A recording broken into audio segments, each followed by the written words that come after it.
Skeletal muscles are major organs of locomotion. There are about 350 skeletal muscles in the human body, making up 50% of body mass. There are long, short, flat, and ring-shaped muscles. Muscles are attached to the bones by tendons. Deltoid muscle, its origin, insertion, and actions. The deltoid muscle is a large triangular-shaped muscle located over the glenohumeral joint, which gives the shoulder its rounded contour. The deltoid muscle is divided into three parts: the anterior deltoid, the middle deltoid, the posterior deltoid.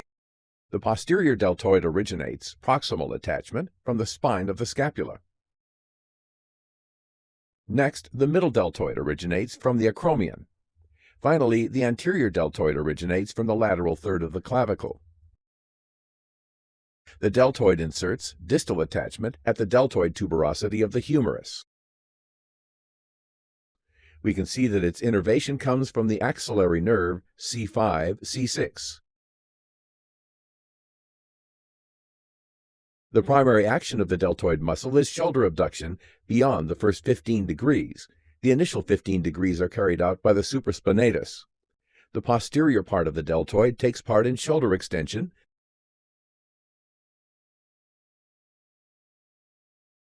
horizontal abduction, and external rotation. The anterior part of the deltoid takes part in shoulder flexion, horizontal adduction, and internal rotation. To strengthen the deltoid, utilize shoulder abduction exercises such as lateral raise and shoulder press. To target the posterior deltoid, use exercises like high row or shoulder horizontal abduction. To target the anterior deltoid, use exercises like shoulder flexion. To stretch the posterior deltoid, hold your arm in shoulder horizontal adduction. To stretch the anterior deltoid, hold your arm in shoulder extension. Shoulder press with a machine is a great exercise to strengthen your shoulder muscles, especially the middle deltoid. Machine. The target muscle is the deltoid in red. Of the three heads, the middle and anterior deltoid are dominant in this arm position, shoulder lateral rotation. The posterior deltoid assists and stabilizes. Your elbow should be perpendicular to the grip. Spinal erectors work together with the core. Place the bar on the fleshy part of your palm and not in the middle. This will ensure that The rotator cuff is a group of muscles in the shoulder connecting the upper arm, humerus, to the scapula. The rotator cuff provides stability to the shoulder. scapular force couple. We're here to help each other, and so are the muscles in our body.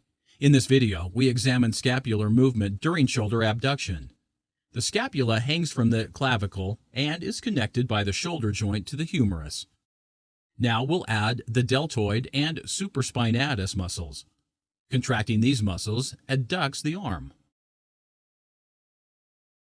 But pay attention to what happens to the scapula. To prevent this collapse, we'll add muscles to stabilize it. From above, we will connect the upper trapezius, from below, the lower trapezius, and to this we'll add another muscle, the serratus anterior. Note that these three muscles working together rotate the scapula back to the previous condition. Now we can see here that during shoulder abduction, these muscles stabilize and even rotate the scapula upward. We have full cooperation here among all the muscles, which enables us to raise our arm high. A scapular force couple is produced by the upper trapezius, lower trapezius, and serratus anterior during upward rotation of the scapula with arm abduction. Scapulohumeral rhythm. When we perform shoulder abduction, the movement is made not only in the shoulder, but in other joints that are an essential part of the movement. You can see clearly that with lateral raise, both the scapula and the clavicle participate in the movement. In the first part of the movement, in which the arm is abducted up to 120 degrees, the scapula moves almost not at all.